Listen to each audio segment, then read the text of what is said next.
Polo 2012. Esse Polo ele tem um problema quando faz o giro para a direita ou para a esquerda.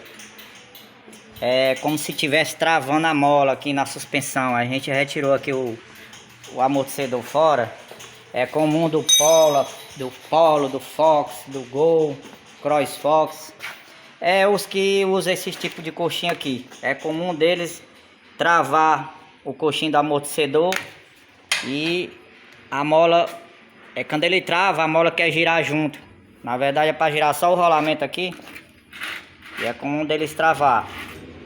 Um rolamento desse novo, ele custa aqui R$ 256, que é o coxinho com rolamento, vem completo. E a gente resolve aqui o problema dele. Eu já resolvi aqui de vários, que tem carro que já faz mais de ano e não voltou mais, sem comprometer a segurança do carro nem a suspensão. O problema aqui é que esse rolamento ele rebaixa aqui e essa parte aqui encosta nessa parte de ferro aqui e fica travando.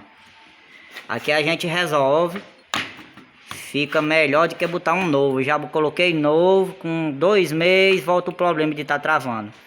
E aqui fazendo, a gente tira, lubrifica, desmonta e resolve esse problema.